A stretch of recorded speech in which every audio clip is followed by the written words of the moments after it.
Oke. Sebelumnya suara aku kedengeran nggak? Jelas nggak? Jelas, Kak. Oke. Jelas ya. Oke, makasih yang udah jawab. Sebelum kita mulai, aku kenalan bentar aja kali ya. Kenalin, aku Zakia, aku tutor bahasa Inggris, dan hari ini kita bakal ngebahas SIMAK 2012 kode 221. Sebelumnya tadi pagi aku udah ngasih soalnya kan, jadi thank you yang udah ngerjain juga. Kita mulai aja ya. Dari nomor 41. Sebelumnya kita baca bareng-bareng dulu si teksnya. Nanti kalau misalnya kalian ada pertanyaan atau ada kata yang kurang dimengerti, boleh banget langsung tanya lewat chat atau mau unmute juga gak apa-apa. Oke. Scientists are now able to create new forms of life in the laboratory because of the development of gene splicing, the joining of genes. Jadi di kalimat pertama ini, teksnya ngebahas kalau misalnya ilmuwan sekarang mampu untuk menciptakan kehidupan baru di laboratorium menggunakan teknologi yang namanya gene splicing atau the joining of genes. Sebentar ya.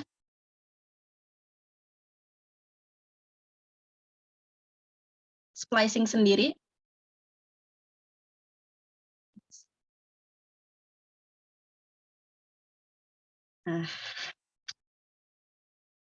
splicing sendiri itu kalau misalnya secara harfiah atau secara literal itu artinya penggabungan atau penyatuan.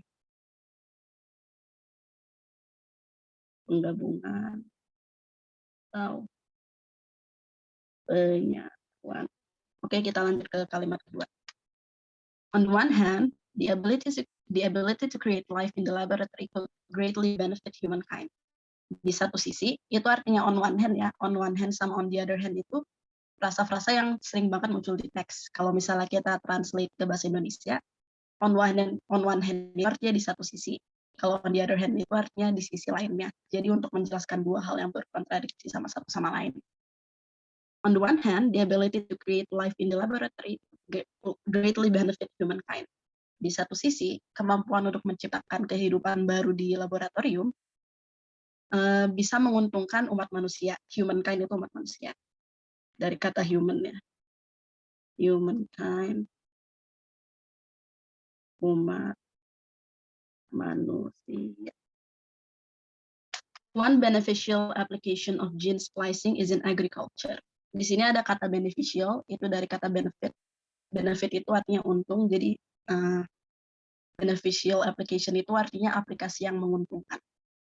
Salah satu aplikasi yang menguntungkan dari teknologi gene splicing adalah pada bidang agrikultur. For example, researchers have engineered a more nutritious type of rice that could help alleviate the serious problem of vitamin A deficiency. Contohnya, para peneliti telah merekayasa, telah menciptakan sebuah tipe nasi yang lebih nutritious, yang lebih bernutrisi, that could help alleviate the serious problem of vitamin A deficiency. Ada yang tahu alleviate artinya apa?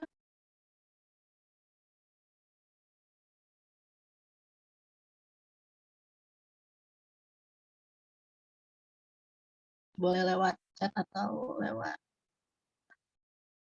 Yuk, Idira, betul banget. Alleviate itu artinya mengurangkan atau meringankan atau meredakan ya. Iya, betul banget. Thank you yang udah jawab. Bawah sini aja kan. Mengurangi, meredakan.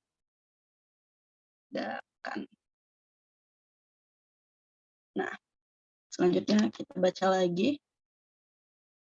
It is estimated that 124 million children worldwide lack vitamin A, putting them at risk of permanent blindness and other health issues. Diestimasikan sekitar 124 juta anak-anak di dunia itu kekurangan vitamin A, putting them at risk of permanent blindness and other health issues. Yang membuat mereka beresiko, ini apa? Yang membuat mereka lebih beresiko untuk mengalami kebutaan secara permanen, itu permanent blindness artinya kebutaan secara permanen, and other health issues, dan masalah-masalah kesehatan yang lain. Selanjutnya, however, not everyone is positive about gene splicing technology. Walaupun begitu, tidak semua orang merasa positif atau merasa optimis tentang teknologi gene splicing. Some people feel that it could have terrible consequences. Beberapa orang merasa kalau misalnya teknologi gene splicing ini bisa menimbulkan konsekuensi yang buruk, konsekuensi yang tidak diinginkan. In fact, a type of corn engineered to kill a certain insect pest also threatened to wipe out desirable monarch butterflies. Bahkan, salah satu tipe jagung yang direkayasa atau dibuat untuk menghancurkan hama-hama itu juga beresiko untuk menghancurkan monarch butterflies. Monarch butterflies di sini nama spesies ya. Monarch itu bisa kita translate sebagai kerajaan atau suatu negara yang menggunakan sistem kerajaan. Tapi di sini monarch butterflies artinya spesies, salah satu spesies dari kupu-kupu. In another accident, a genetically engineered type of corn that was approved only for animal consumption because it was toxic to humans accidentally cross-pollinated with corn grown for humans.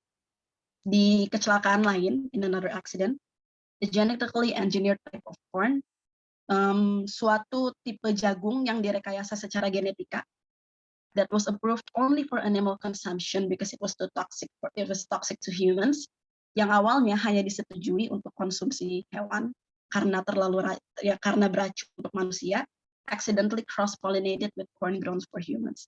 Jadi mereka disebut secara tidak sengaja mereka tercampur sama jagung yang ditumbuhkan untuk manusia. Jadi yang beracun malah kena juga ke manusia. As a result, many countries banned imports of genetically modified corn for several years.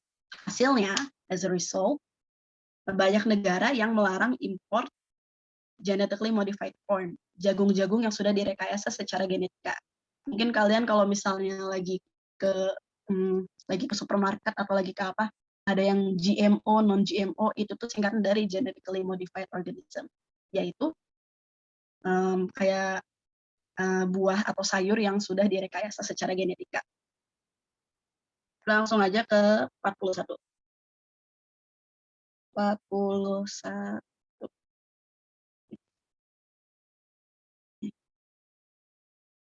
Which of the following sentences should begin the paragraph? Menurut kalian jawabannya apa?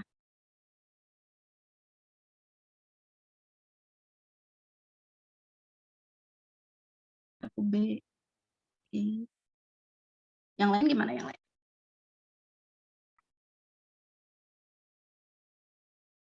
Aku B.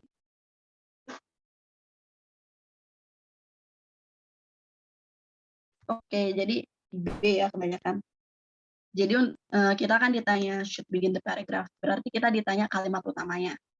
Untuk tahu kalimat utamanya harus kayak gimana, kita bisa lihat dari si teksnya secara keseluruhan atau paragrafnya secara keseluruhan. Di sini kita lihat ada frase on one hand sama on the other hand ya. On one hand atau bla bla bla bla bla. Sama however not everyone is positive. Jadi ini tuh teksnya ngejelasin keuntungan sama kerugian. Jadi benar banget, jawaban yang benar itu B. Kenapa jawabannya bukan A? There has been some new promising development in genetic engineering. Ini karena kalau misalnya kalimat utamanya itu, kalimat-kalimat yang melanjutkan atau paragrafnya secara keseluruhan itu, harusnya cuma ngejelasin tentang development baru yang ada di bidang ini, yang ada di bidang sains ini. Sedangkan teksnya ini paling banyak ngebahas tentang pro dan kontranya kan. Ngebahas tentang apa sih yang positif dan apa sih yang negatif. Jadi lebih cocok yang B, karena B itu bilang, genetic research has produced both exciting and frightening possibilities. Possibilities yang menyenangkan dan possibilities yang juga menakutkan. Makanya kita pilih yang B. Terus yang C, kenapa kurang tepat? The benefits of genetic engineering have been proven recently by scientists. Benefits itu udah kita bahas tadi, artinya keuntungan. Kalau misalnya kalimat utama yang ngebahas keuntungan, nggak nyambung dong si paragrafnya secara keseluruhan atau kalimat-kalimat selanjutnya ngebahas tentang keuntungan dan kerugian. Jadi yang C itu kurang tepat. Yang D juga kurang lebih sama kayak C. Kalau genetic engineering should not be developed as it disturbs natural ecology. Itu kan ngebahas tentang kekurangan ya. Jadi itu sama kayak C, kalau C itu fokusnya terlalu fokus ke kelebihan, sedangkan yang D itu terlalu fokus ke kekurangan. Dan dua pilihan itu tidak menggambarkan satu paragraf. Selanjutnya, the limit of genetic engineering is the human mind itself. Maaf, benar. Itu juga kurang tepat, itu sebenarnya sama kayak paragraf A sih. Oh, jadi harus dilihat secara yoi, karena ini kita ngelihat di awal paragraf, jadi kita anggap aja ini sebenarnya nyari kalimat utama. Kita harus ngelihat teksnya secara keseluruhan. Karena kalau misalnya awalnya aja udah gak nyambung, nanti yang baca kesananya tambah bingung, kayak gitu. Oke, sebelum lanjut ke nomor selanjutnya, apakah ada yang mau ditanyakan dulu? Iya, betul nih, itu kita nyari main idea dari paragrafnya gitu. Oh, berarti lebih ke B ya, Pak? Kenapa? Maaf, gak jelas. Berarti lebih ke B ya, untuk Iya. sensusnya. Iya.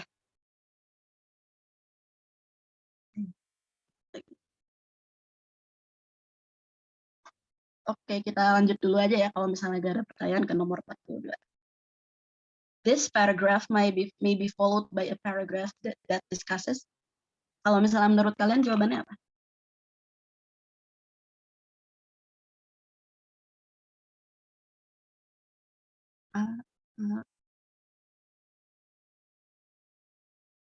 Oke, thank you yang udah jawab. Yuk, jadi kalau misalnya menurut aku, yang paling tepat itu jawabannya A juga. Kenapa? Habisnya kita ngelihat kalau misalnya di agak ke akhir-akhir gitu, ini paragrafnya ngebahas tentang itu kan, ngebahas tentang kekurangan dari teknologi gene splicing.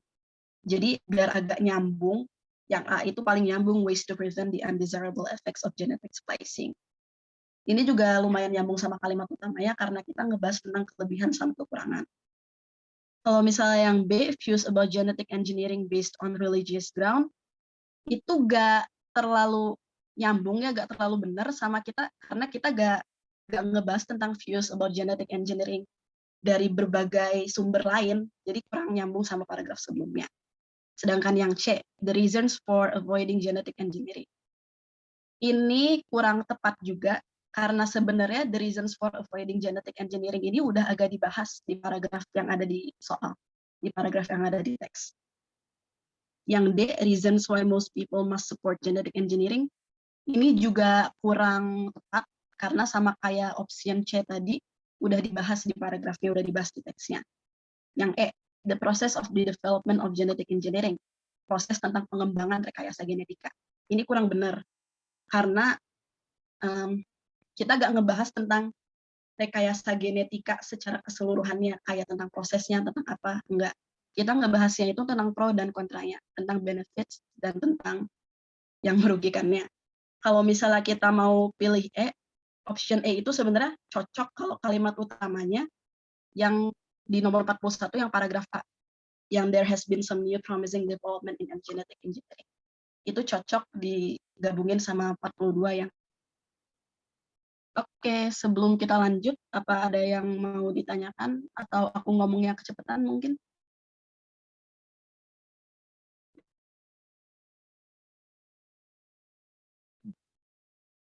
Jelas?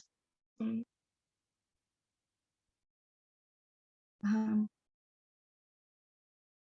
Oke, aku anggap jelas ya. Nggak kecepatan ya ngomongnya. Kita lanjut ke nomor selanjutnya. Wah, teksnya panjang gitu.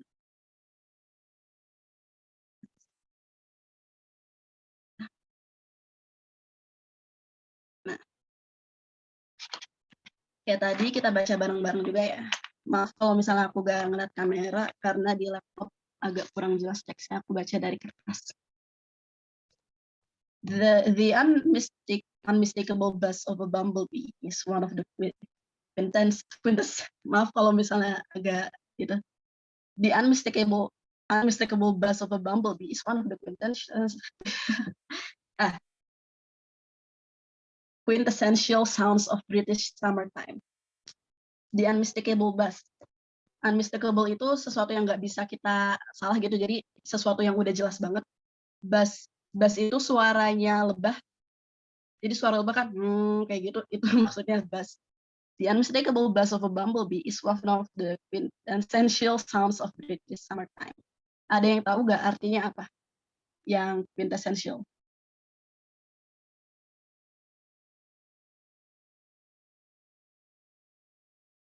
Gitu. British summertime itu maksudnya itu ya masa-masa musim panas di daerah British di United Kingdom sana. Intisari paling mewakili. Yoi, jadi quintessential itu kayak sesuatu yang paling mewakili, yang paling apa ya? Kalau misalnya kita dengar suatu kata lain yang muncul di kepala kita langsung kata itu. Jadi misalnya kalau misalnya kita dengar puasa langsung muncul kata lebaran, bisa kayak gitu lah ya. Lanjut ke kalimat selanjutnya. However, this slender sound and faint utterance is under threat because bumblebees are in crisis.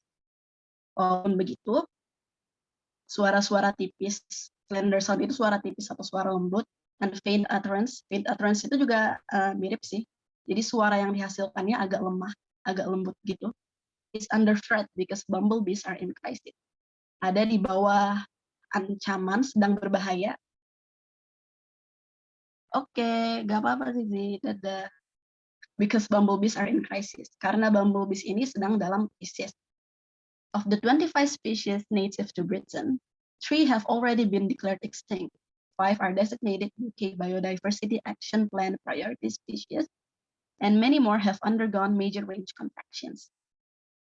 Jadi kalimat ini ngejelasin kalau misalnya dari 25 spesies yang asli dari Britain itu dari Britania ya, dari Inggris, 3 udah dianggap punah dan 5 itu dianggap sebagai UK Biodiversity Action Plan priority species. Jadi spesies yang diprioritaskan untuk dilindungi. Dan banyak juga udah mengalami perubahan yang besar gitu. Jadi bisa aja berkurang lagi jumlah dari populasi mereka.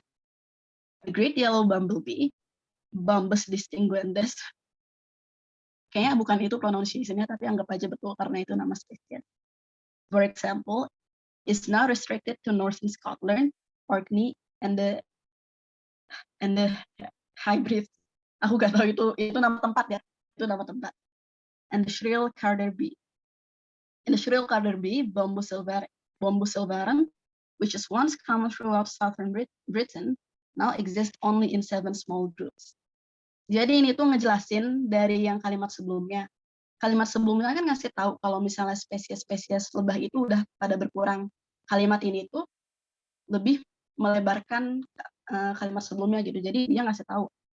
Contohnya the Great Yellow Bumblebee, Bombus distinguendus itu sekarang cuman ada di Northern Scotland, cuman ada di Skotlandia Utara, Orkney dan Hebrides.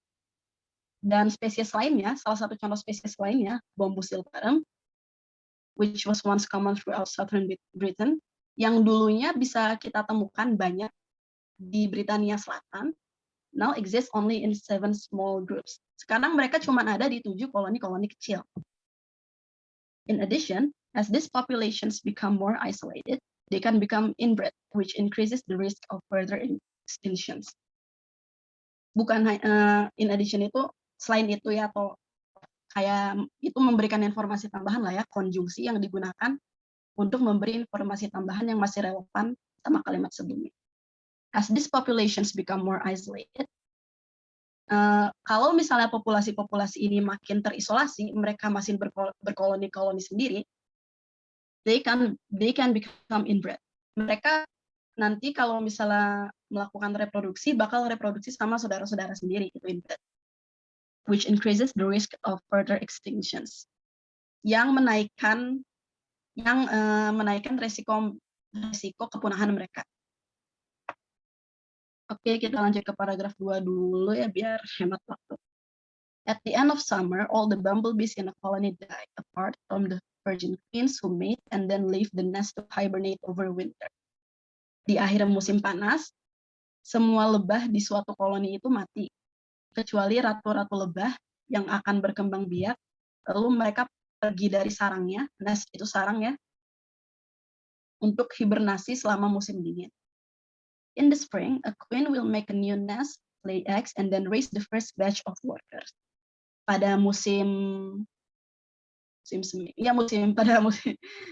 pada spring, si ratunya ini bakal membuat sarang baru. A queen will make a new nest, lay eggs, terus si ratunya ini bakal menghasilkan telur, ya si ratunya ini bakal bereproduksi, and then raise the first batch of workers. Lalu si ratunya ini akan mengurus lebah-lebah lainnya, the first batch of workers ini. This annual cycle depends on there being enough pollen and nectar to sustain the queen as she establishes her nest and team of workers as the colony grows. Siklus annual itu artinya per tahun. This annual cycle depends on there being enough pollen and nectar. Bergantung sama jumlah pollen itu serbuk sari, and nectar itu nektar ya, pada tahu lah ya. To sustain the queen, yang si ratu ini butuhkan, as she establishes her nest, saat dia mengatur sarangnya, jadi dia pokoknya sarangnya sampai bagus banget lah. And team of workers as the colony grows. Dan lebah-lebah lainnya selagi koloni itu bertumbuh. Pollen is a protein-rich fuel that is key to helping overwintered queens to kickstart their reproductive systems ready and for the development of larvae. Pollen itu adalah suatu fuel, itu bahan bakar ya, jadi ya bahan bakar yang protein rich.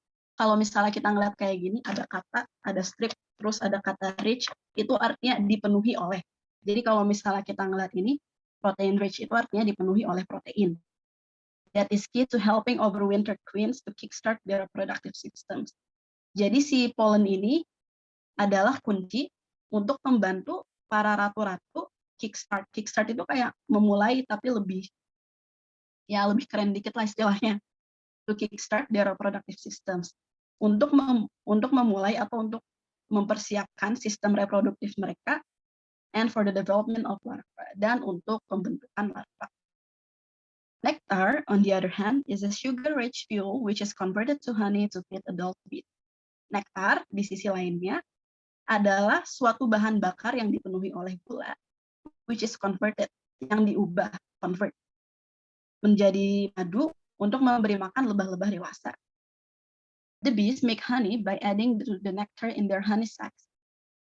An enzyme called invertase, which converts sucrose sugars to a mixture of glucose and fructose. Para lebah ini membuat madu dengan menambahkan adding to the nectar, dengan menambahkan ke si nektar an enzyme called invertase, suatu enzim yang bernama invertase, which converts sucrose sugars to a mixture of glucose and fructose. Convert udah kita bahas tadi, convert itu artinya mengubah. Yang mengubah gula sukrosa menjadi campuran glukosa dan fruktosa. Once the workers are developed, they take over the foraging and the queen concentrates on laying. Kalau misalnya si lebah-lebah pekerja ini udah cukup dewasa, udah cukup dikembangkan, they take over the foraging. Ada yang tahu gak artinya apa?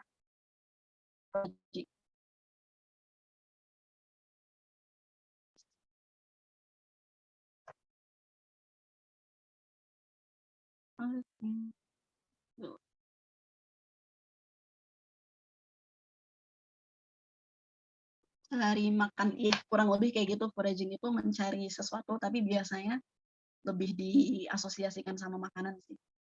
And the queen concentrates on laying eggs. Dan si ratunya ini fokus untuk menghasilkan telur lagi aja. Later in the year, if the colony has been successful and reaches a large enough size, the queen will produce male eggs and some female eggs are raised as new queen. Kalau misalnya koloninya sudah cukup sukses dan sudah cukup besar, si ratu lebah ini, lebah ratu ini bakal memproduksi telur-telur jantan dan beberapa telur betina yang kemudian akan dilatih atau akan dibesarkan menjadi lebah-lebah ratu lainnya. A lack of resources is thought to be the critical factor that is affecting bumblebee populations, and it is related to the loss of wildflowers, both in the countryside and in vast areas of suburban gardens. Kurangnya sumber daya itu diperkirakan menjadi salah satu faktor kritis yang mempengaruhi populasi bumblebees, yang mempengaruhi populasi lebah. And it is related to the loss of wildflowers. Dan hal ini itu berhubungan sama punahnya atau berkurangnya bunga-bunga liar, both in the countryside and in vast areas of suburban gardens. Baik di daerah-daerah pedesaan and in vast areas of suburban gardens, atau di daerah-daerah pemukiman. Suburban itu artinya pemukiman ya, jadi yang tempat banyak rumah-rumah.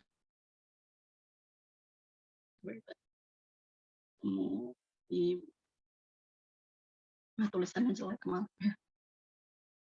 The biggest impact has been the availability of food and drink. In particular, the continuity of supplies throughout the colony cycle.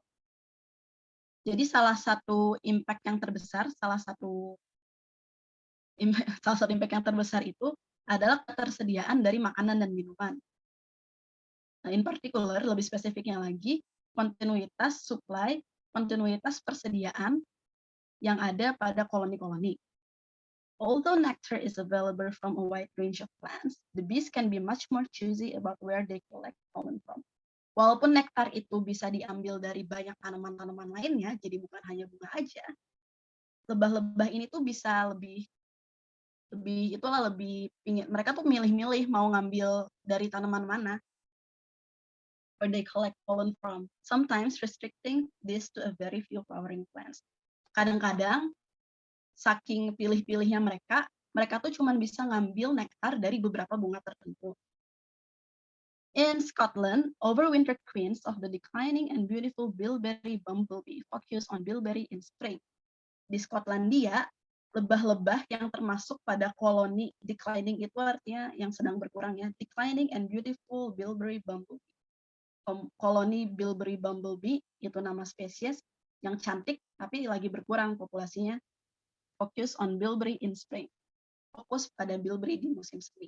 Jadi mereka ini gak mau ngambil nektar dari bunga-bunga lain, mereka cuma mau ngambil nektar dari bunga bilberry.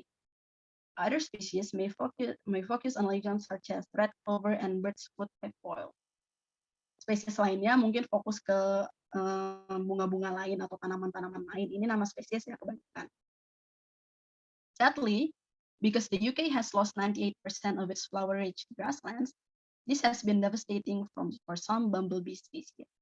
Sayangnya, karena United Kingdom ini udah kehilangan 98% dari daerah atau dari dataran yang dipenuhi dengan bunga, this has been devastating for some bumblebee species.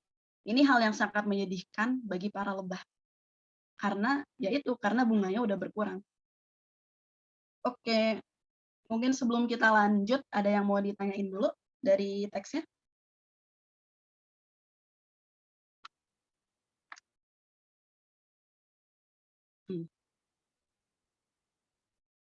Inbred itu artinya kayak jadi mereka bereproduksi sama saudaranya sendiri gitu loh. Iya, kayak incest gitu.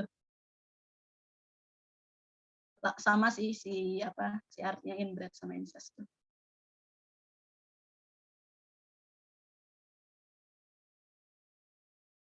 Oke, aku lanjut dulu aja ya ke nomor 43. What is the best title of the passage? Apa judul terbaik untuk teks ini? Kalau misalnya menurut kalian jawabannya apa?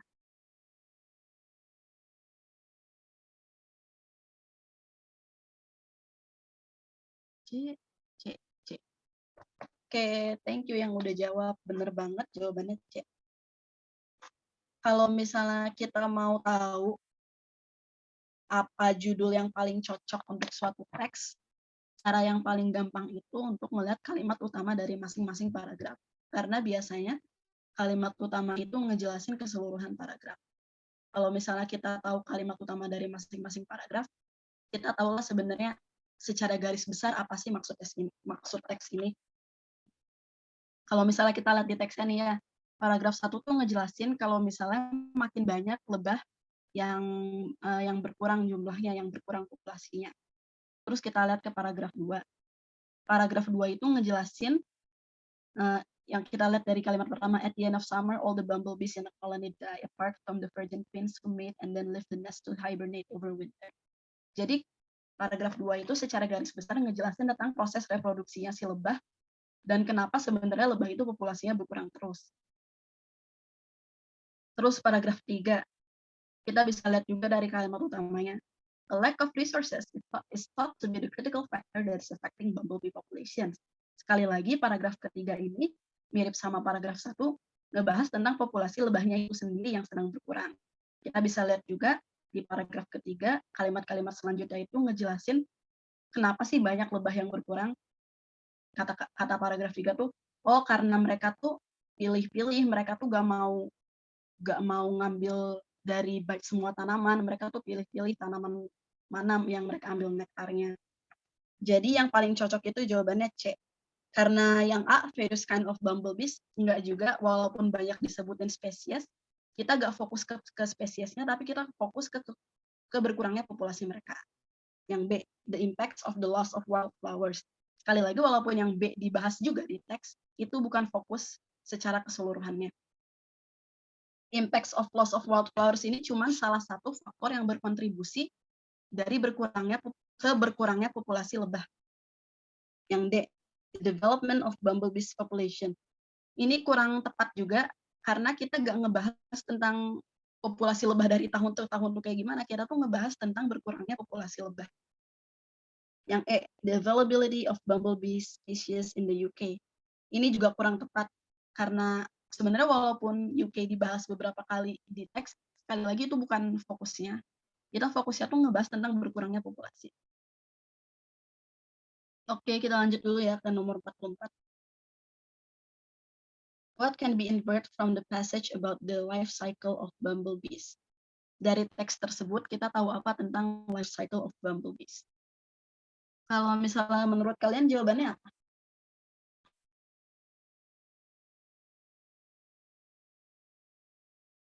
Kalau misalnya pertanyaan kayak gini, mau gak mau harus ngeliat ke teks lagi ya.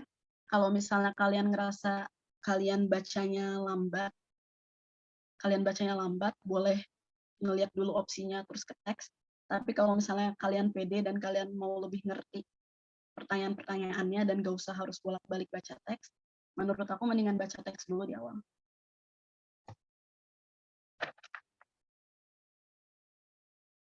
Oke, thank you yang udah jawab. Ya banget jawabannya.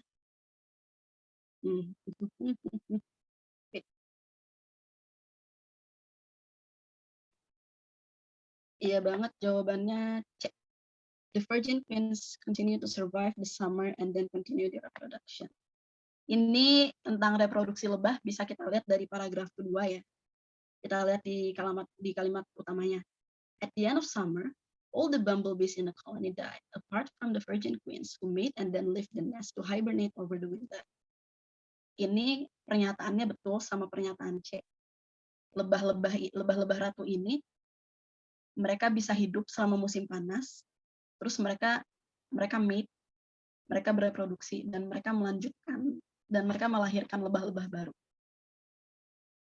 Kalau misalnya yang A, the new workers are brought up by the male bees, ini kurang tepat karena di paragraf 2 di baris kedua di kalimat kedua, in the spring a queen will make a new nest, lay eggs, and then raise the first batch of workers.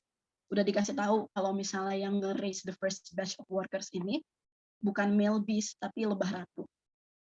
Kalau misalnya yang B, bumblebees hibernate throughout winter to survive. Ini juga salah karena bisa kita lihat tadi di paragraf kedua juga kalau misalnya yang hibernasi sampai musim panas itu sebenarnya cuma lebah ratu aja. Terus yang D, all the bumblebees in a colony die when summer ends. Ini juga salah karena balik lagi ke paragraf 2 dijelasin kalau misalnya masih ada lebah yang survive, masih ada lebah yang selamat, yaitu lebah ratu. Yang terakhir, the continuation of the life cycle depends on the skill of the queens in collecting food. Ini juga menurut aku kurang tepat karena sebenarnya kalau misalnya kita lihat di paragraf kedua, once the workers are developed, they take over the foraging and the queen concentrates on laying eggs. Terus ada juga kalau invert itu tersirat apa tersurat. Sebenarnya bisa aja dua-duanya. Jadi balik lagi kita harus mengerti teksnya dulu. Karena kadang-kadang kalau misalnya gampang kita bisa tahu langsung dari teksnya. Tapi kalau misalnya soal-soal masuk perguruan tinggi kayak gini, kayak misalnya soal UTBK atau soal SIMAK, biasanya nggak semudah itu. Jadi kita harus ngerti lebih lanjut tentang teksnya gitu sih. Jadi ya, oh ya tadi yang itu kurang tepat ya, karena sebenarnya kita tuh bukan ngebahas tentang kemampuan si lebah-lebah ratu untuk mengumpulkan makanan. Ini tuh ngasih tahu kalau misalnya sebenarnya bergantung kepada si banyaknya makanan itu. Oke, mungkin sebelum aku lanjut, apa ada yang mau ditanyakan dulu? Nomor sebelumnya juga gak apa-apa.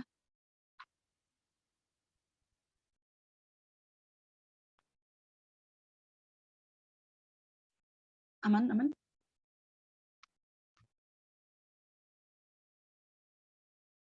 Lanjut. Oke, aku anggap aman ya. Kalau misalnya kalian mau nanya atau mau apa, boleh banget unmute atau misalnya lewat chat aja ya. Aku double device, aku bisa ngeliat juga.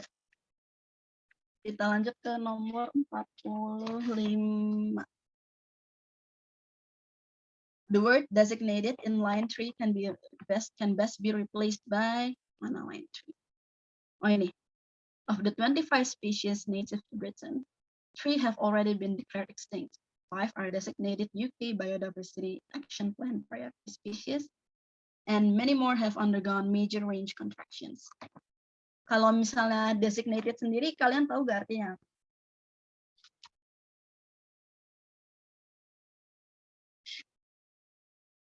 Designated.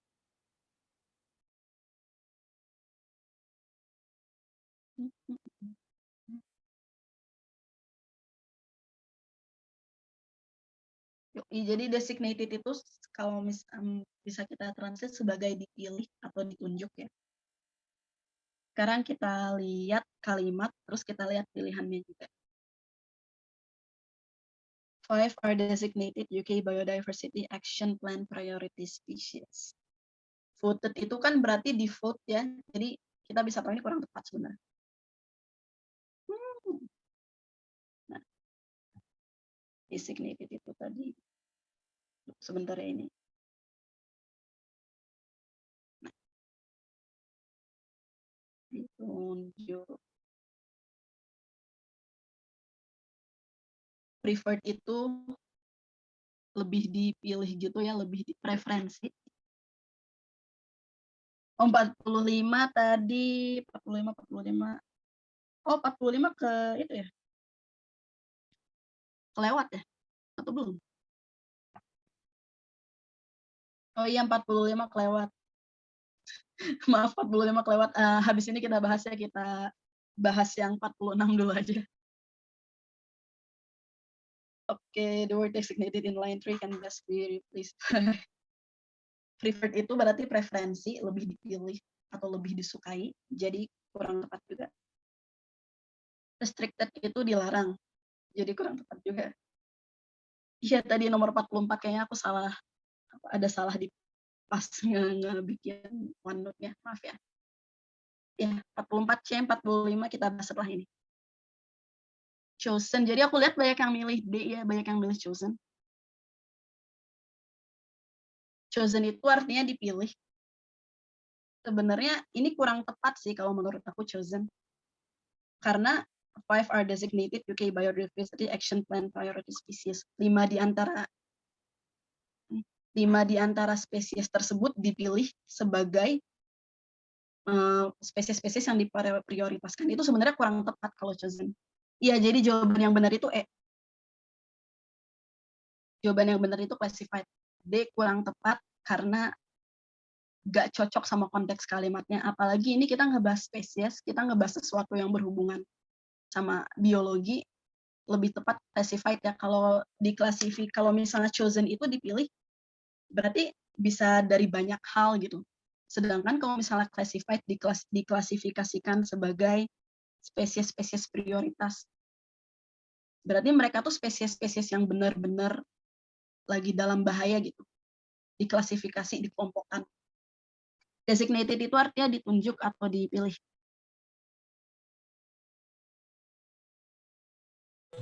Jadi yang classified dia artinya apa, Kak? Classified itu diklasifikasi atau dikelompokkan. Oh, dikelompokkan berdasarkan itunya. Iya. Oke, jadi 46 jawabannya E ya, bukan D.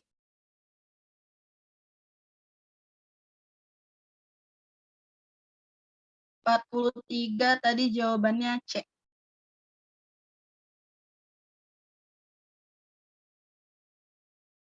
Oke, sama-sama. Kita nomor 45 ya. Maaf gak ada teksnya, aku baca dari kertas saja. Which of the following statements about the passage is false? Kita bahas dari yang option A dulu. When the colony has been thriving and reached a sufficient size, the queen will lay male eggs. Benar. Okay. When the colony has been thriving and reached a sufficient size, the queen will lay male eggs. Karena tadi kita udah baca teksnya, kita tahu kalau misalnya ini benar. Kalau misalnya koloninya udah cukup besar dan udah cukup sukses, lebah ratu ini bakal menghasilkan telur-telur baru. Ini bisa kita lihat dari kalimat terakhir di paragraf 2. Later in the year, if the colony has been successful and reaches a large enough size. Successful sama thriving itu kurang lebih mirip lah ya. Dua-duanya sama-sama sukses artinya. And reaches a large enough size. Reaches a large enough size ini sama artinya kayak reach a sufficient size. Jadi karena opsi A itu sesuai sama teks, itu jawaban yang salah. Kita lihat ke opsi B. Some female eggs are laid to produce new queen bees. Itu betul, sama juga bisa kita lihat di kalimat terakhir di paragraf 2. Opsi C. The declining population of bumblebees has been attributed to the inadequate resources. Inadequate itu artinya kurang baik, kurang bagus lah ya, jadi kurang artinya. Itu bisa kita lihat di paragraf 3 yang kalimat pertama. A lack of resources is thought to be the critical factor that is affecting bumblebee population. Jadi karena opsinya sesuai sama yang ada di teks, C bukan jawabannya. Terus kita lihat yang opsi D. Nectar and pollen are still widely available even for the choosy species of bumblebee. Nektar dan pollen masih tersedia secara luas, tersedia di mana-mana, bahkan untuk para spesies yang pilih kerjaannya. Ini kurang tepat yang D itu. Karena bisa kita lihat di paragraf ketiga, ini tuh ngebahas kalau misalnya nektar sama polen untuk lebah yang hobinya pilih-pilih itu udah berkurang sebenarnya, bunga-bunganya udah pada berkurang. Jadi jawaban yang tepat untuk nomor 45 itu D, karena nggak sesuai sama di teksnya. Bisa dilihat dari paragraf ketiga ya, kalau misalnya untuk nomor 45. Yang untuk opsi D, maksudnya bisa dilihat dari paragraf ketiga. Sedangkan yang E, a large percentage of the UK area has lost its ability to supply food for bumblebees. Ini juga dibahas di paragraf 3, a lack of resources. Paragraf 3 itu secara garis besar ngebahas tentang bunga-bunganya udah pada hilang nih, tanaman-tanaman udah pada hilang. Jadi sebenarnya alam nggak bisa menyediakan makanan yang cukup untuk para lebah ini agar mereka bisa melanjutkan hidupnya. Kayak gitu. Jadi 45D ya. Yang option A ada di paragraf berapa? Yang option A ada di paragraf kedua, kalimat terakhir. Yang later in the year if the colony has been successful and bla bla bla. D sama E kontradiktif, bener gak? Iya, D sama E juga kontradiktif. Terus D itu sebenarnya kayak kontradiktif banget sih sama teks yang kita bahas. D itu kan ngebahas, opsi D itu ngasih tahu kalau misalnya, oh nektar sama polen masih banyak kok. Sedangkan teks ini ngebahas kalau misalnya kalau misalnya lebah-lebah ini berkurang, salah satunya karena makanan-makanan mereka yang berkurang. Jadi opsi D ini berkontradiksi banget sama opsi-opsi lainnya dan sama teksnya juga. Widely itu artinya secara luas ya. Bisa kita lihat dari wide. Yang B ada di paragraf kedua, kalimat terakhir. Kalau yang C ada di paragraf ketiga, kalimat pertama. Yang B ada di paragraf kedua, kalimat terakhir.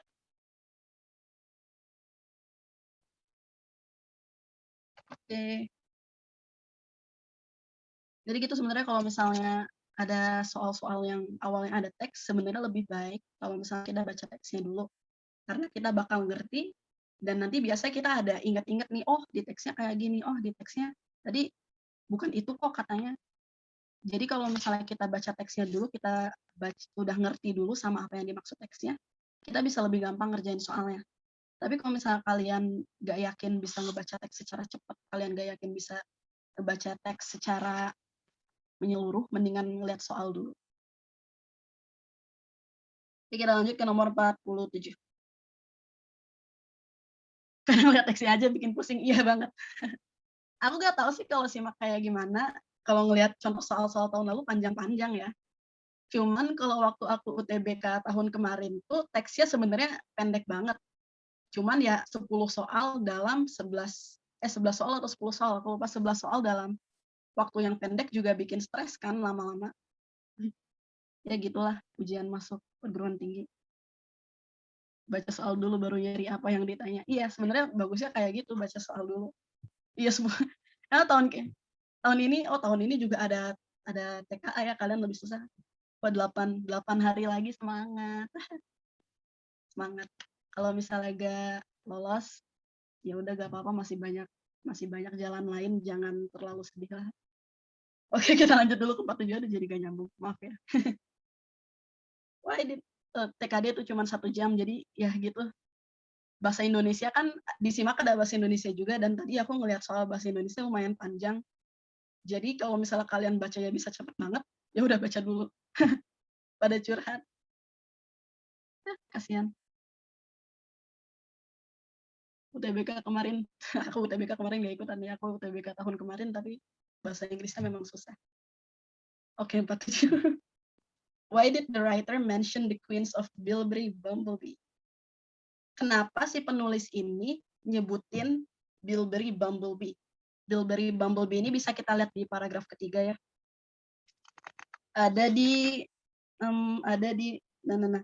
In Scotland, overwintered queens of the declining and beautiful bilberry bumblebee focus on bilberry in spring.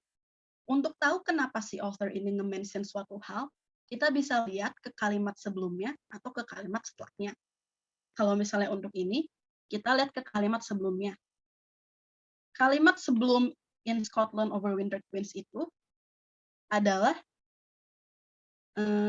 mana sih?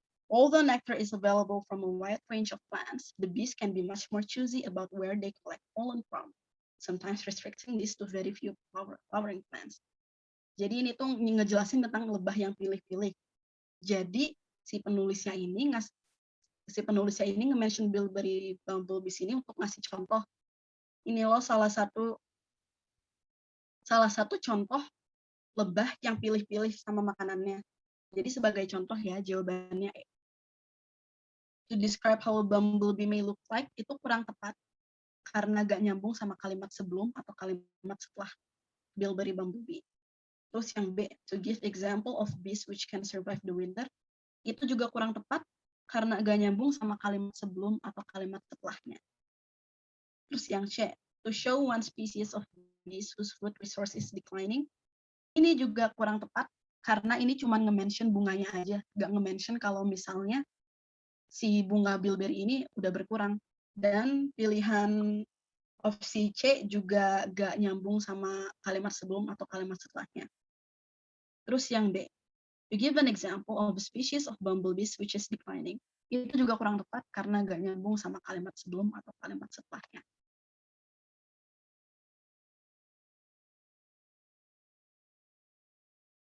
Jadi kalau misalnya ditanya kayak gitu, why did the writer mention, kita tuh bisa tahu jawabannya dari kalimat sebelumnya atau kalimat setelahnya. Oke, untuk teks bumblebees berarti selesai. Sebelum kita lanjut, apa ada yang mau ditanyain? Boleh tolong di-highlight juga. Ini gambar, jadi sebenarnya gak bisa aku highlight, bentar ya. Bisa kita lihat dari ini. In Scotland, overwintered queens, bla bla bla bla bla bla bla, bilberry bumblebee. Kalimat yang aku garis bawahin itu kalimat yang nge-mention bilberry bumblebee-nya. Untuk tahu kenapa si author-nya ini nge-mention itu, kita bisa lihat dari kalimat sebelumnya. Kalimat sebelum dan sesudahnya ya. Nah, aku ganti warna dulu. Kalau kalimat sebelumnya ini all the nectar.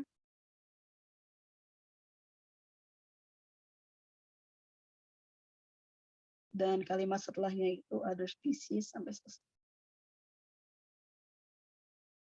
Jadi untuk tahu kenapa ada si kalimat merah, ada kalimat yang mention Bilberry Bumblebee, kita bisa ngelihat dari kalimat yang warna biru, kalimat yang aku garis bawahin, yaitu kalimat sebelumnya atau kalimat setelahnya. Kalau misalnya nanti kalian ketemu soal yang kurang jelas juga, sebenarnya kalimat sebelumnya sama kalimat setelahnya ngomongin apa, kalian bisa ngelihat dari satu paragrafnya. Kalau satu paragraf belum jelas juga, kalian ngelihat dari satu teksnya. Tapi biasanya jarang sih kalau yang sesusah itu. Oke, sebelum kita lanjut, apa ada yang mau ditanyain dulu?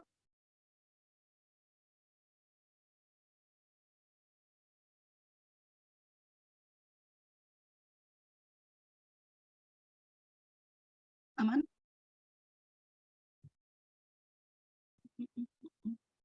Oke, aman ya. Kita lanjut ke teks selanjutnya.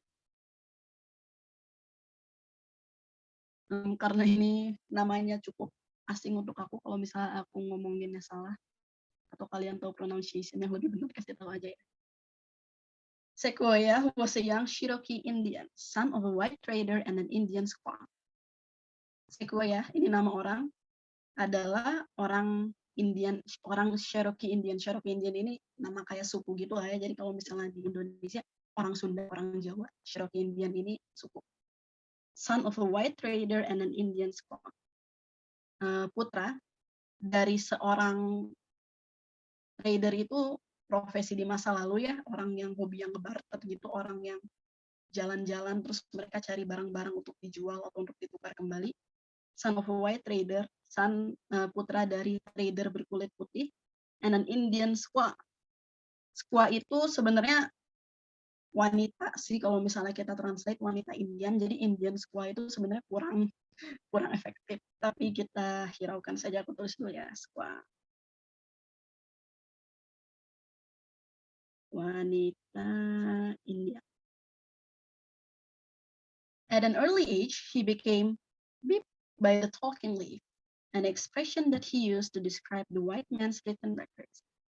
Di umur yang masih muda, dia menjadi nomor 48 oleh the talking leaf, suatu ekspresi yang dia gunakan untuk mendeskripsikan cara orang kulit putih menulis atau menulis sesuatu. Beep 49. Many believe this talking leaf to be a gift from the giant spirit. Sequoyah refused to accept that theory. Banyak yang percaya kalau misalnya the talking leaf ini suatu hadiah dari giant spirit. Giant spirit itu loh ya kayak dewa atau spirit itu apa ya bahasa Indonesia? Bukan hantu. Ya, kayak dewa atau yang di atas lah, anggap aja yang di atas. From the giant spirit, Sequoyah refused to accept that theory. Dewa, ya dewa, anggap aja dewa ya. Sequoyah, jadi banyak orang Indian yang percaya kalau misalnya talking leaf ini hadiah dari dewa. Tapi Sequoyah tuh gak percaya sama teori itu. Roh, iya bisa juga roh. Betul banget. Thank you Anggita. Like other Indians of the period, he was blah blah blah. But his determination to remedy the situation led to the invention of a unique 86-character alphabet based on the sound patterns that he heard. Seperti orang-orang India lain pada masa itu, Sequoyah itu bla bla bla. Kalau misalnya ini kan teksnya ngomongin tentang alfabetnya, ngomongin tentang penulisan, jadi kita bisa tahu kalau misalnya yang dimaksud teks ini itu sebenarnya Sequoyah gak bisa baca dan gak bisa nulis. Kalau misalnya bahasa Indonesia berarti tuna aksara atau buta huruf ya. But his determination to remedy the situation led to the invention of a unique 86-character alphabet based on the sound patterns that he had heard. Tapi kegigihannya atau keteguhannya untuk menyembuhkan, untuk menghilangkan situasi itu, membuat dia menciptakan suatu alfabet yang berjumlah 86 karakter yang dia buat dari pola-pola suara yang dia dengar. His family and friends thought him mad, but while recuperating from a hunting accident, he diligently and independently set out to create a form of communication for own people, blah blah blah, for other Indians. teman-teman dan keluarganya itu mikirnya dia gila. Tapi setelah dia ada menjalani suatu kecelakaan saat sedang berburu, dia membuat suatu bentuk komunikasi yang bisa digunakan oleh dia dan orang-orang Indian lain, orang-orang Indian dari suku lain. In 1821, after 12 years of work, he had blah blah blah developed a written language that would enable thousands of Indians to read and write. Pada tahun 1821, setelah 12 tahun dia sudah bekerja untuk menciptakan suatu bentuk komunikasi yang baru. Akhirnya si Sequoyah ini berhasil mengembangkan suatu bahasa yang bisa digunakan, yang bisa dipakai ribuan suku-suku Indian, ribuan orang-orang Indian untuk menulis dan membaca. Jadi teksnya secara garis besar ngejelasin tentang perjalanan atau perjuangan si Sequoyah ini dalam membuat bentuk komunikasi yang baru ya, dalam membuat bahasa. Oke, dari teksnya apa? Ada yang mau ditanyain dulu?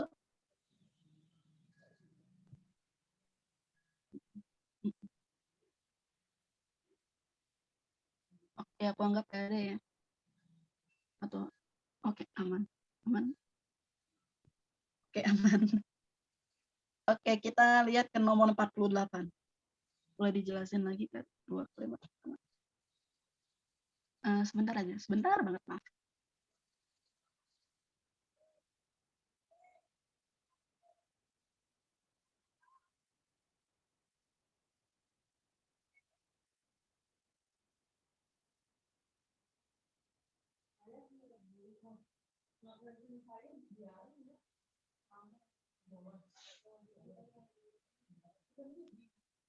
Oke, maaf tadi agak ribut lagi. Oke, kita lanjut ya. Ada yang nanya. Kak mau nanya, boleh dijelasin lagi dua kalimat pertama. Jadi dua kalimat pertama itu pembuka ya. Sequoyah was a young Cherokee Indian, son of a white trader and an Indian squaw. Sequoyah ini adalah adalah orang Cherokee Indian, orang dari suku Cherokee Indian. Dia itu anak dari orang berkulit putih dan seorang wanita Indian. Itu kalimat pertama. Yang kedua, at an early age, he became blah blah blah by the talking leaf, an expression that he used to describe the white man's written records. Di umur yang masih muda, waktu si Sequoyah ini masih muda, dia jadi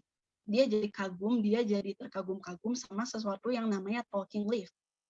Talking leaf itu adalah an expression, suatu ekspresi yang dia gunakan untuk mendeskripsikan the white man's written records. Itu tuh maksudnya jadi kayak ekspresi yang dia gunakan untuk mendeskripsikan bahasa yang orang kulit putih gunakan atau tulisan-tulisan yang orang kulit putih gunakan. Karena kita bisa tahu juga dari kalimat-kalimat selanjutnya, orang-orang Indian itu nggak bisa baca dan nggak bisa nulis. Jadi si Sequoyah ini kagum sama tulisan-tulisannya orang kulit putih. Recuperating itu artinya sedang memulihkan. Jadi di kalimat ke berapa ya? Oh ini. His family and friends taught him math, but while recuperating from a hunting accident, saat si Sequoyah ini lagi memulihkan diri dari suatu kecelakaan berburu. Jadi recuperating itu artinya memulihkan diri ya, menyembuhkan atau memulihkan.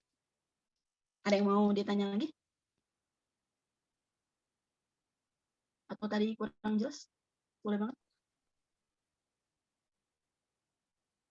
Kita dapat teks lagi. Oke, jelas. Kita lanjut dulu ya. Ya, ke nomor 48. At an early age, he became blah blah blah by the talking leaf. Squaw. Squaw itu artinya wanita Indian. Wanita dari suku Indian.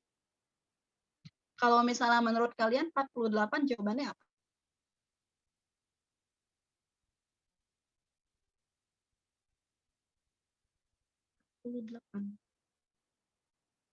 Alita jawab D. Oke, jadi kebanyakan D ya. Benar banget jawabannya D. Amused itu artinya terhibur. Terhibur. 48 bingung. Oke. 48 jawabannya D. Karena kita bahas dari masing-masing opsi aja ya. Amused itu artinya terhibur. Jadi kita sebenarnya harus ngelihat konteks kalimat dan konteks teksnya sih kalau misalnya mau tahu kata-kata apa yang digunakan. Jadi kalimat ini tuh ngasih tahu kalau misalnya teks ini tuh ngasih tahu kalau misalnya Sequoyah dan kebanyakan orang Indian lain di masa itu tuh gak bisa baca dan gak bisa nulis. Makanya si Sequoyah ini jadi kagum. Dia jadi wow sama orang kulit putih yang bisa baca dan nulis. Kalau misalnya kita lihat dari opsi-opsinya, terhibur, kurang tepat juga karena kalau misalnya si Sequoyah cuman terhibur, dia gak jauh itu sampai ngebuat bahasa untuk menulis dan membaca sendiri gitu. Surprise itu terkejut. Itu juga kurang tepat. Kok malah nulis surprise lagi. Surprise itu artinya terkejut. Kurang tepat sama si konteks teks atau paragrafnya. Interested. Interested itu artinya tertarik. Ini mungkin agak bagian yang agak tricky, yang agak susahnya itu mungkin antara opsi C sama D, ada yang mikir interested atau fascinated. Cuman kalau misalnya interested itu kita anggap aja kalau misalnya ada suatu level yang menunjukkan seberapa tertarik atau seberapa kagum kita sama suatu hal. Interested itu di sini, sedangkan fascinated itu di atasnya. Jadi fascinated itu kata yang lebih cocok untuk ngejelasin si Sequoyah ini. Kalau misalnya Sequoyah sebenarnya interested doang, dia bisa jadi cuman wah keren, udah gitu aja. Kalau misalnya fascinated itu, dia sampai kayak wah gila sih ini kayak gimana orangnya bisa bikin kayak gini. Jadi fascinated itu another level of interested. Fascinated kalau misalnya kita translate ke bahasa Indonesia, artinya kagum atau tertarik tapi lebih.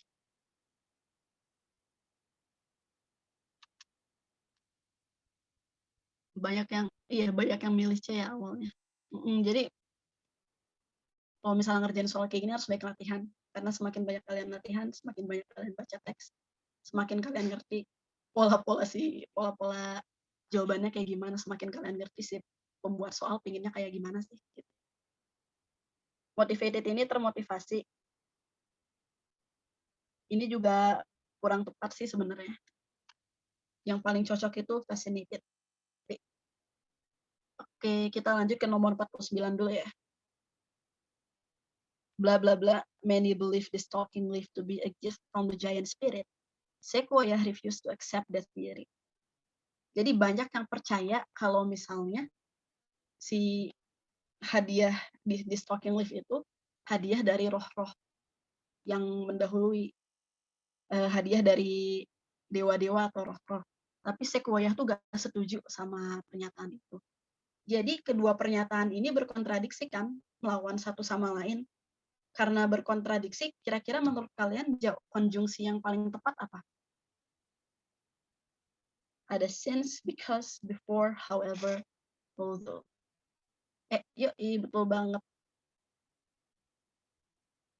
Semoga bisa gambar. Nah, although. Kalau misalnya since sama before itu digunakan untuk menunjukkan waktu ya. Sedangkan because itu digunakan untuk menunjukkan suatu hubungan kausalitas atau suatu hubungan sebab dan akibat. Dan however itu digunakan untuk menunjukkan kontradiksi juga, kalimatnya berkontradiksi juga, tapi biasanya beda kalimatnya. Jadi yang paling tepat itu although. Mungkin untuk konjungsi gak akan aku bahas banyak-banyak, karena kalau gak salah, pertemuan kemarin ada yang ngebahas konjungsi juga ya, sama siapa, aku lupa, maaf ya, tapi udah. Oke, kita lanjut dulu ke nomor 50. Like other Indians of the period, he was bla bla bla. Ini tadi udah aku sempat bahas, karena secara keseluruhan teks yang ngebahas tentang menulis dan membaca, jadi kita tahu kalau misalnya kata yang dicari itu tuna aksara atau buta huruf.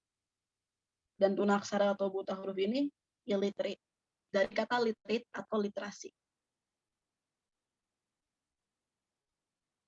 Tuna aksara atau buta huruf. Kita bahas dulu opsi lainnya. Innate itu artinya natural, jadi muncul begitu saja. Natural. Immature. Immature itu artinya kekanak-kanakan atau tidak dewasa, kurang dewasa. kekanak-kanakan. Imaginatif itu ya sama aja sih kalau ditranslate ke bahasa Indonesia imajinatif ya. Jadi dia suka membayangkan suatu hal. Gak bisa ya itu sih translatannya. Illegitimate itu dari kata legitimate. Legitimate itu artinya sah. Jadi kalau kita tambahin ill di depannya tidak sah. Tidak sah. Jadi yang paling tepat itu illiterate ya, atau tunaksara dan buta huruf. Kita lanjut ke nomor 51. Kalau kalian 51 apa jawabannya?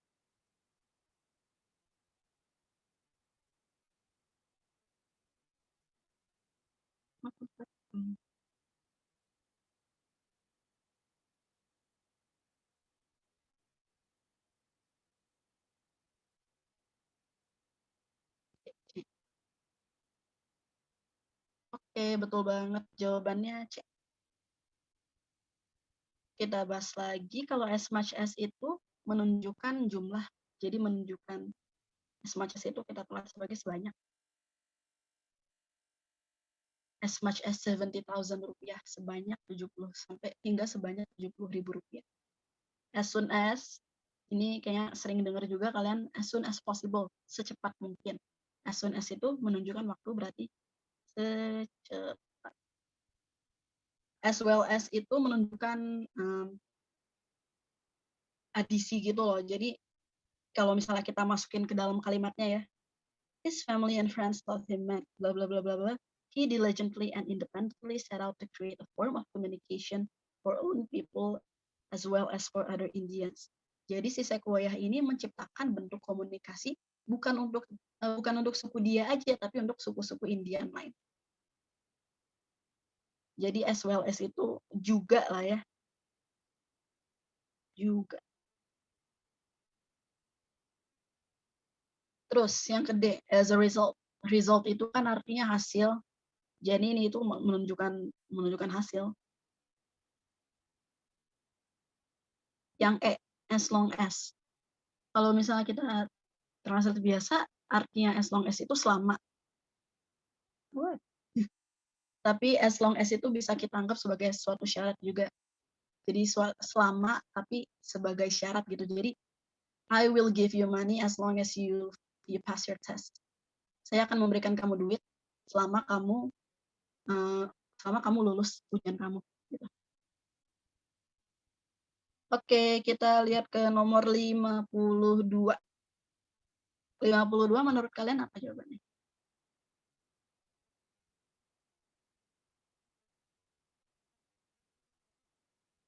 Ada yang A, ada yang D.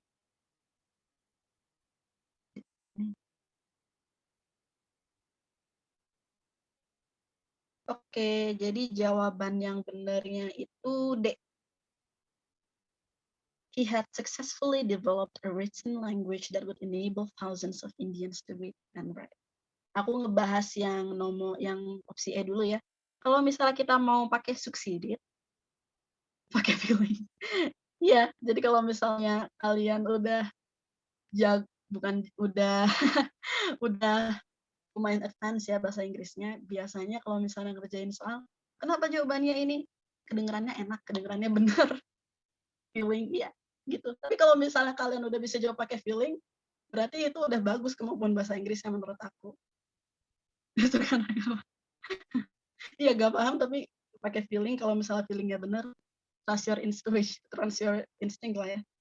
Kalau misalnya kita mau pakai succeeded-nya ini dia berperan sebagai verb-nya gitu. Jadi kalau misalnya kita mau pakai succeeded, si frasa yang benar itu succeeded in developing. Itu kalau misalnya kita mau pakai kata succeeded. Kalau misalnya yang succeed, ini sebenarnya jarang banget dipakai.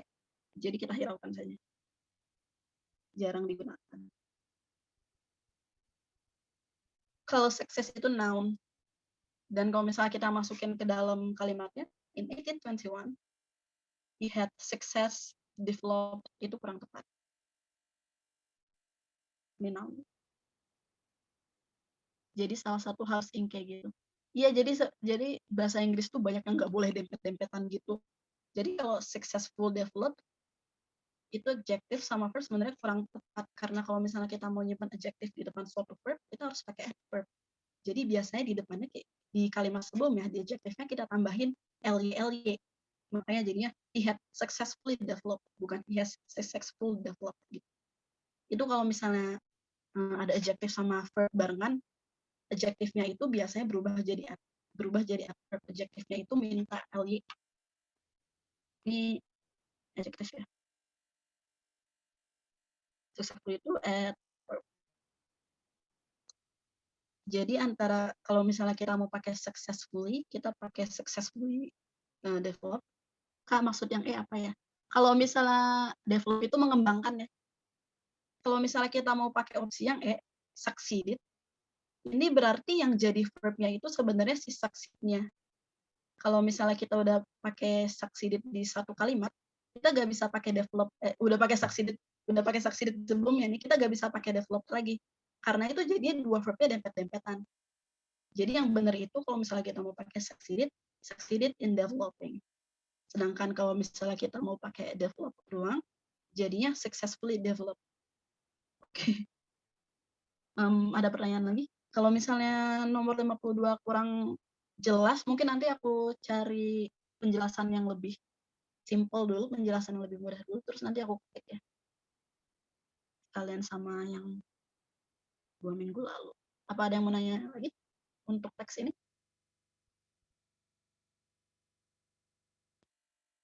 Develop verb ya. Iya, di sini developnya sebagai verb.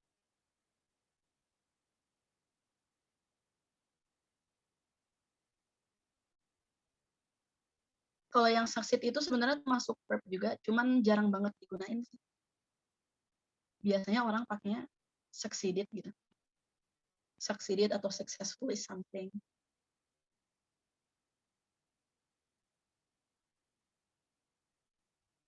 Oke, apa ada yang mau ditanyain lagi? Baik.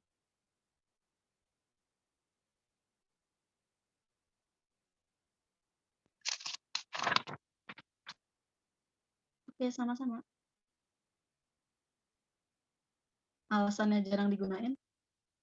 Iya, succeed itu kata dasar lah ya. Jadi sebenarnya aku nggak tahu juga cara ngejelasinnya gini. Sebentar ya, aku ikutan searching dulu biar gampang.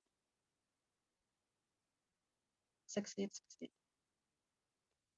Wait, bentar aja. Aku cari penjelasan yang lebih mudah. Succeed.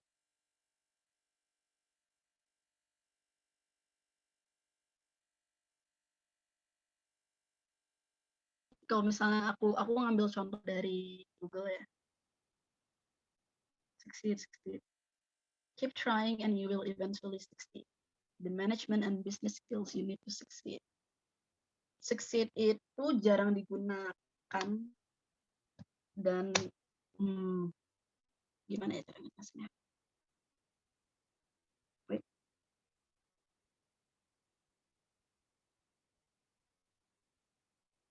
Kalau succeed itu kan verb 1, succeeded itu verb 2. Jadi kita jarang juga sih ngasih tahu kalau misalnya sesuatu udah sukses, biasanya sesuatu udah berhasil dilakukan, biasanya sesuatu itu berhasil dilakukannya di masa lalu kan. Jadi succeed itu lebih ke suatu kata yang digunakan untuk keadaan yang belum terjadi. Kalau ada kelasnya, wait. Ini gerak gak sih? Nah, oke. Kalau misalnya kurang jelas, kalian boleh chat aku di Discord aja ya. Ada dasar sukses apa succeed. Succeed. Kalau succeed sama sukses itu sebenarnya beda apa? Beda jenis. Bukan beda jenis. Kalau succeed itu kan verb, kalau sukses itu noun. Jadi mereka kata dasar sendiri-sendiri. Kode kelasnya 857. Nanti di akhir juga aku tulis lagi, Pak.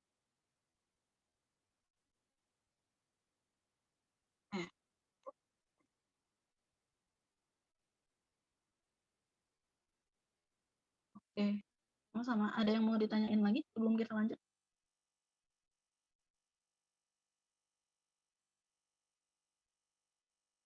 Yang ditanyain.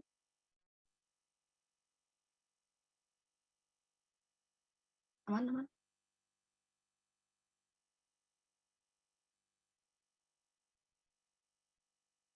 Oke, aku anggap aman ya. Kita lanjut dulu ke nomor 53 dan seterusnya.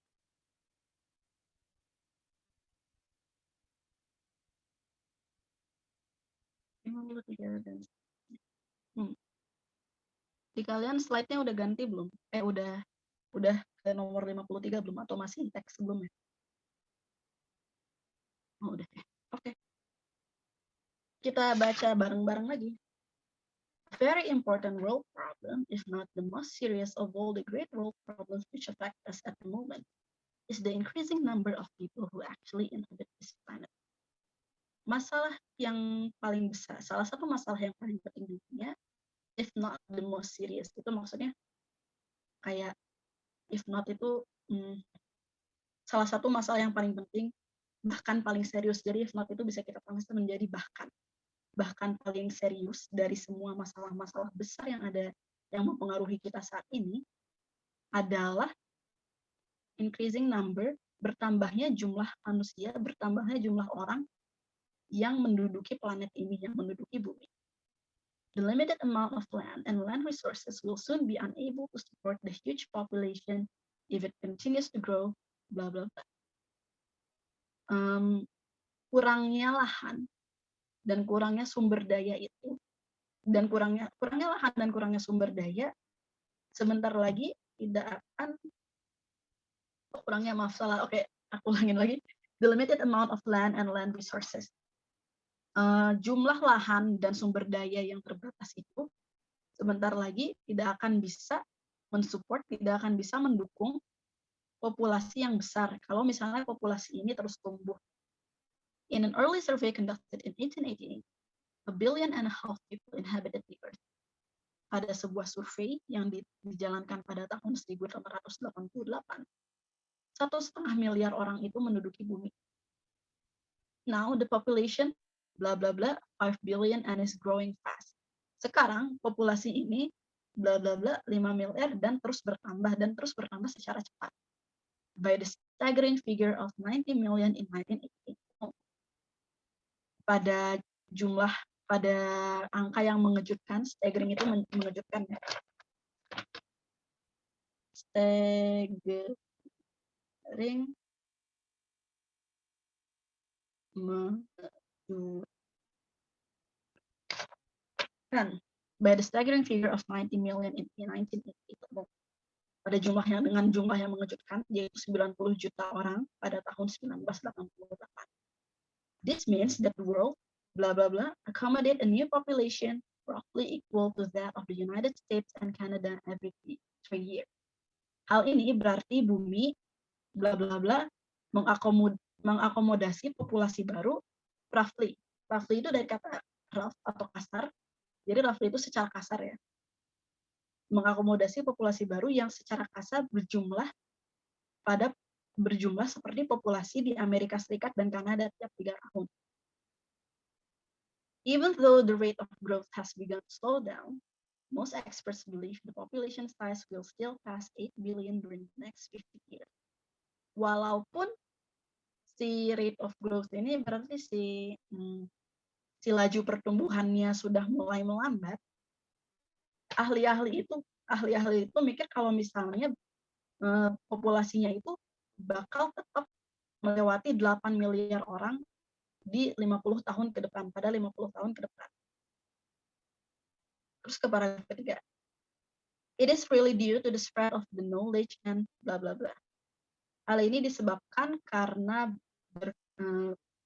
sudah menyebarnya ilmu pengetahuan dan blah blah blah. You have no doubt heard of the term birth control, birth control. Death control is something rather different. Pasti kalian udah mendengar istilah birth control.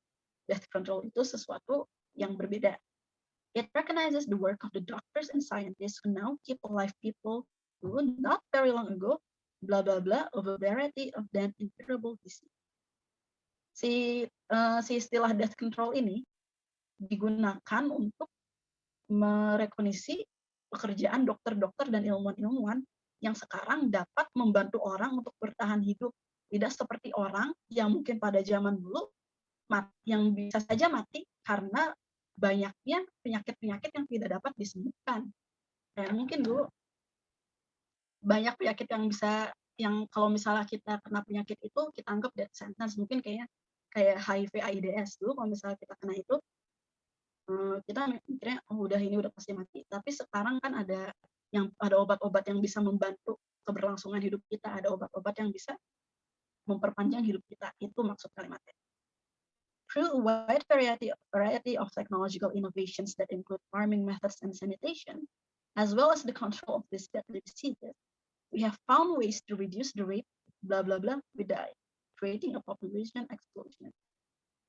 Melalui banyak inovasi teknologi yang di dalamnya termasuk metode-metode berkebun dan metode-metode sanitasi. Sanitasi itu membersihkan diri ya. As well as the control of these deadly diseases, dan juga pengontrolan atau pengaturan penyakit-penyakit yang mematikan ini. We have found ways to reduce the rate, blah blah blah, we die. Kita telah menemukan cara-cara untuk memperlambat laju kematian kita, creating a population explosion, dan menciptakan eksplosi populasi. Jadi semakin banyak orang yang hidup lebih lama, tapi semakin banyak orang juga yang lahir. Jadi si populasi bumi ini bertambah terus. Kalau misalnya dulu, mungkin orang mati di umur yang lebih muda, umur yang anggap aja sekarang banyak orang yang mati di 90 tahun, mungkin dulu banyak yang mati di 60 tahun.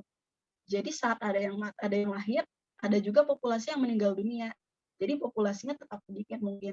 Tapi karena sekarang ilmuwan-ilmuwan dan dokter-dokter udah pintar, mereka udah menemukan cara-cara untuk memperpanjang hidup manusia, populasinya ini terus bertambah. Jadi saat ada orang yang baru lahir, orang yang udah tua juga masih hidup sebenarnya. Jadi tetap semakin penuh buminya. We used to think that reaching 70 years old was a remarkable achievement. But now 80 or even 90 is becoming recognized as the normal lifespans for humans.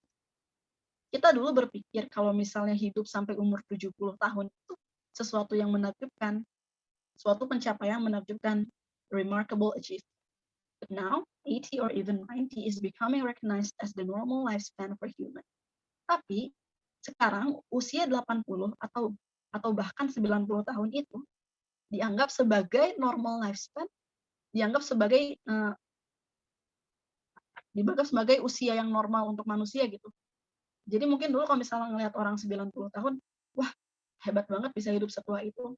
Tapi sekarang ngelihat orang 80 tahun, ngelihat orang 90 tahun, oh biasa aja, banyak kok orang yang hidup sampai umur segitu. Kayak gitu maksud kalimatnya. In a sense, this represents a tremendous achievement for blah blah blah species. Secara umum, ini tuh merepresentasikan suatu pencapaian yang dahsyat. Tremendous itu dahsyat ya. Tremendous.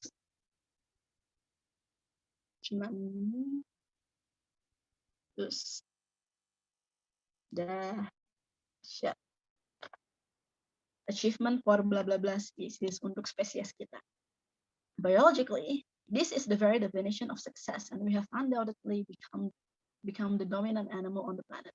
Secara biologically, ini adalah definisi dari sukses, dan kita telah menjadi hewan paling dominan di planet ini. Makhluk paling dominan di planet ini. However, this success is the very cause of the greatest threat to mankind.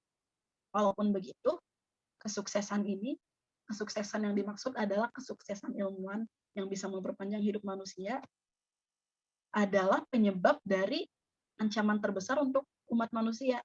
Ancaman terbesar yang dibahas di paragraf pertama tadi itu adalah populasi yang terus bertambah dan resources yang terus berkurang. Oke, sebelum kita lanjut ke pertanyaan-pertanyaannya, apakah ada yang mau ditanyakan dulu atau kurang jelas?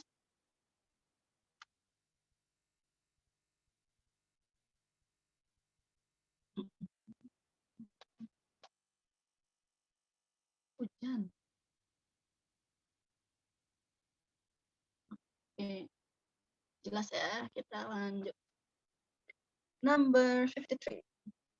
This sentence. So why is this huge increase in population taking place? Should be.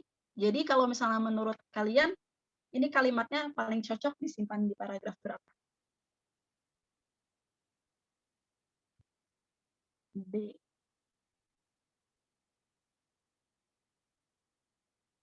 B. D.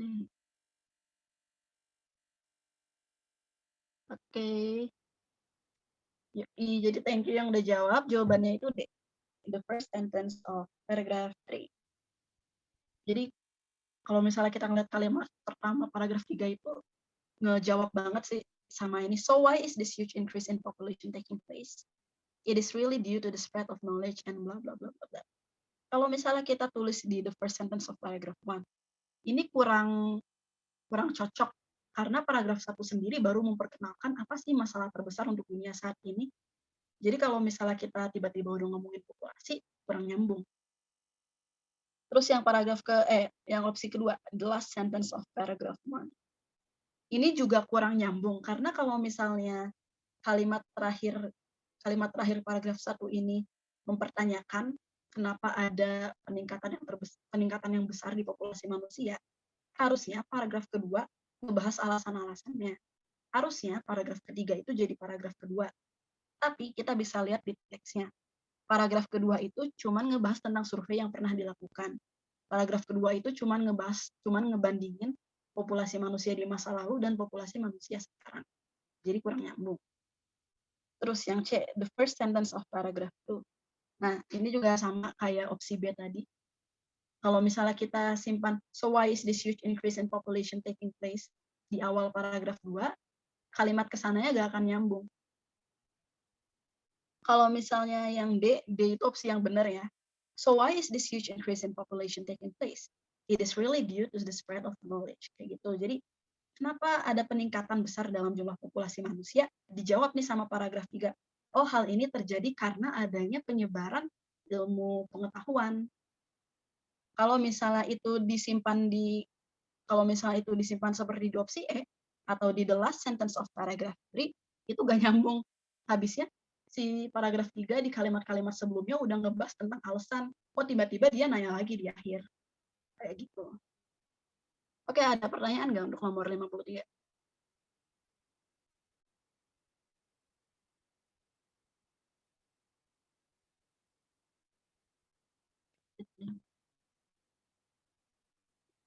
Oh, belum bisa ngeliat chatnya. Oh, jelas aman. Oke, aku anggap aman ya.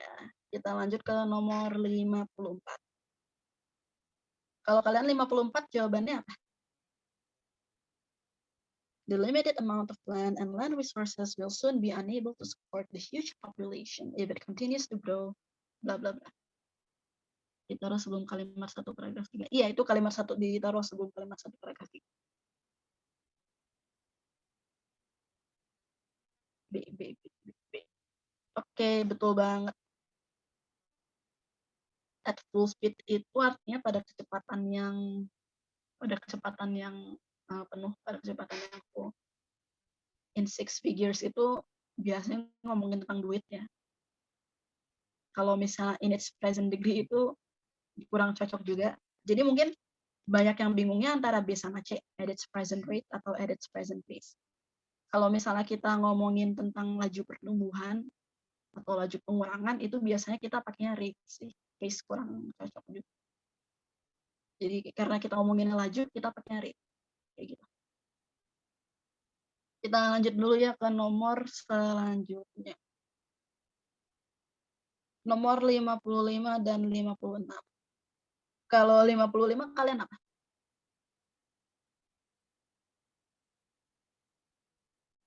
Lima puluh lima agak tricky. Ada yang D, ada yang A. A. A. Oke, jadi jawaban yang betul itu A. Sebenarnya A sama D itu dua-duanya bentuk kalimatnya mirip. Exceed sama is exceeding. Dua-duanya digunakan dalam bentuk kalimat present tense. Cuman kenapa kita pakai yang 55? Kenapa 55 itu kita jawabnya A? Karena ini tuh nggak menunjuk, kalau is exceeding itu biasanya menunjukkan sesuatu yang sedang berjalan kan. Biasanya digunakan untuk present continuous. Untuk menunjukkan sesuatu yang sedang berjalan. Sedangkan kalau misalnya exceeds itu berarti ya ini populasinya udah melewati jumlah ini loh. Exceeds itu artinya sudah melewati jumlah tertentu. Jadi jawabannya itu A. D kurang cocok karena konteks waktunya nggak cocok. Kalau misalnya exceeded itu berarti menunjukkan populasi dunia di masa lalu. 54 jawabannya B. Exceeded itu kan bentuknya verb 2 ya, jadi menunjukkan di masa lalu. Exceed itu kurang cocok karena the population itu bentuknya tunggal, jadi harus ditambah S di setelahnya. Is exceeding, jadi kita udah bahas. Would exceed juga kurang cocok karena would exceed itu berarti menunjukkan sesuatu yang belum terjadi. Oke, kalau nomor 56, this means that the world, blah blah blah, accommodate a new population roughly equal to that of the United States and Canada every 3 years.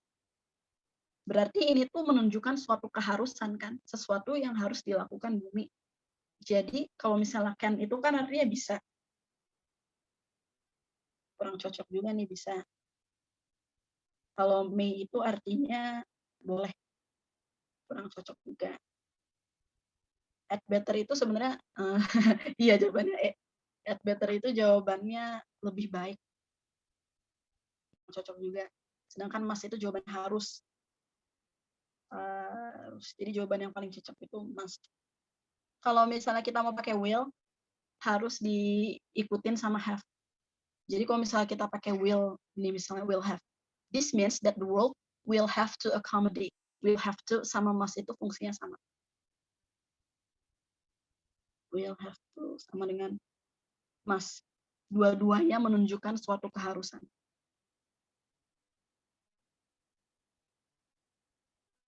Keharusan.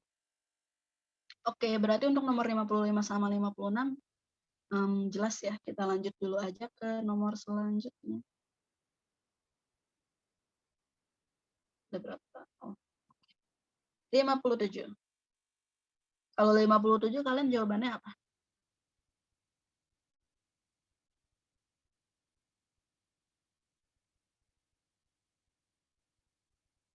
Ada A. Oke, betul banget jawabannya A. Practice of what is becoming known as death control. Becoming known atau what is becoming known itu bisa kita translate menjadi diketahui sebagai atau dikenal sebagai. Jadi biasanya sebelum what is becoming known itu ada noun dan setelahnya ada noun juga. Practice sama death control. Kalau misalnya yang B, what is becoming known as practice of death control sama yang C, what is becoming known as the practice of death control. Ini dua-duanya kurang tepat sebenarnya karena biasanya what is becoming known itu ada di tengah. Ada di what is becoming known itu di depan sama di belakangnya ada noun. Kalau misalnya yang D, practice at what is becoming known as death control. Ini mirip sama yang A, tapi harusnya at-nya diganti off. Jadi opsi D salah di at. Kalau misalnya yang E malah practice what is becoming known of as. Udah ada S, pakai off lagi itu gak efektif banget. Harusnya off-nya ada di sini. Off-nya ada di sini. Oke. Mungkin ada pertanyaan dulu untuk nomor 57. Ini lebih ke grammar dan struktur kalimatnya. Maaf kalau misalnya aku ngejelasinnya kurang. Apa ada pertanyaan?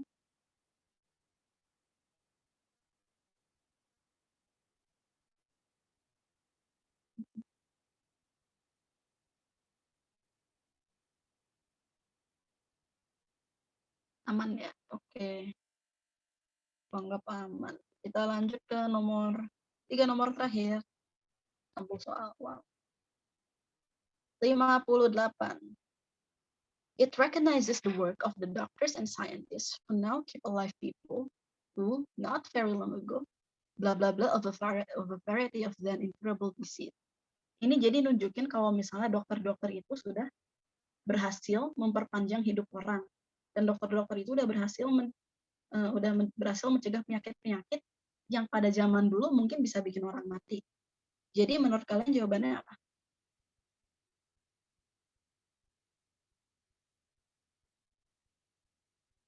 C. Oke, betul banget. Jawabannya C.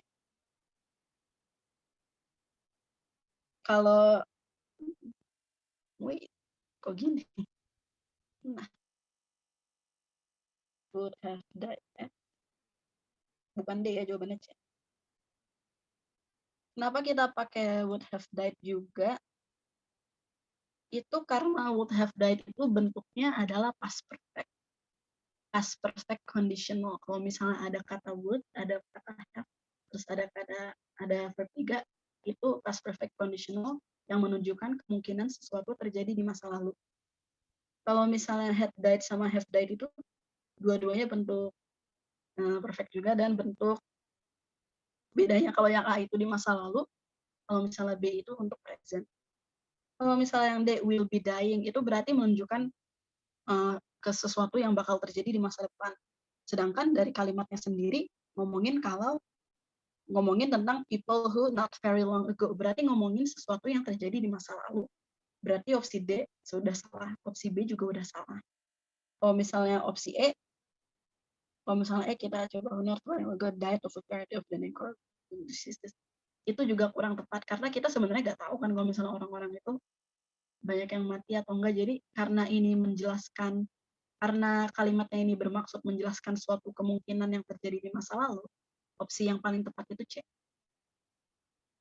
Nomor 59, reduce the rate bla bla bla we die. Kalau kalian jawabannya apa?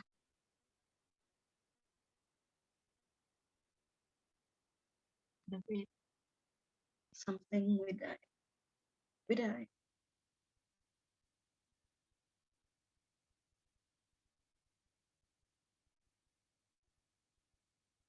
Ada yang B, ada yang D.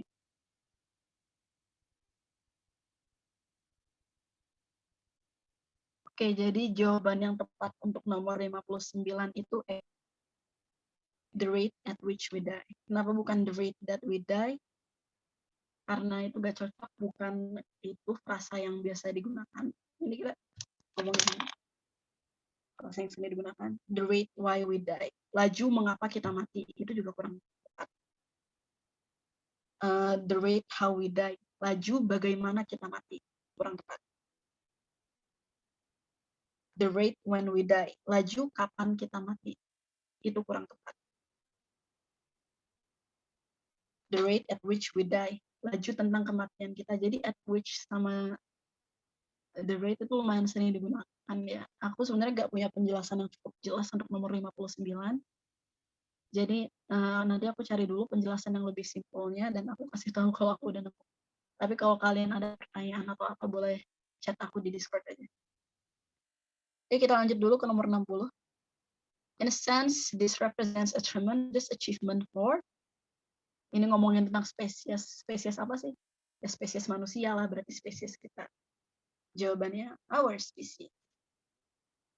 Yang nomor 60 menurut aku lumayan simpel ya, jadi mungkin nggak perlu aku jelasin lagi.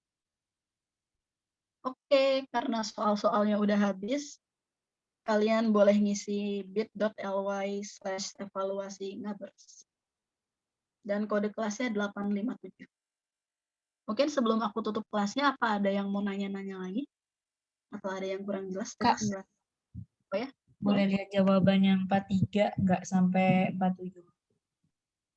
Oke, bentar.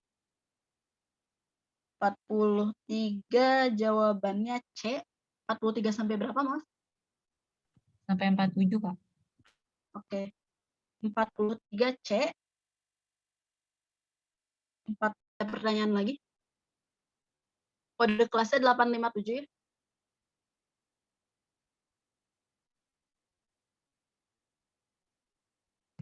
Kak, sama satu lagi boleh nggak? Boleh? Recordingnya mulai benar. Ada pertanyaan lagi dari teman-teman? Oke, sama-sama. Oke, aku anggap aman aja ya. Kalau misalnya kalian ada pertanyaan lagi atau mau nanya-nanya, boleh banget chat aku di Discord, tutor/Zakia namanya di situ. Makasih banyak yang udah datang dan udah dengerin. Maaf kalau misalnya penjelasannya kurang jelas, atau maaf kalau ada kesalahan dalam berkata. Good luck buat UTB, good luck untuk pengumuman SBMPTN-nya, dan good luck juga untuk SIMAK-nya. Bentar lagi. Semangat. Oke, thank you semua. Oke, sama-sama semua. Mau stop sharing.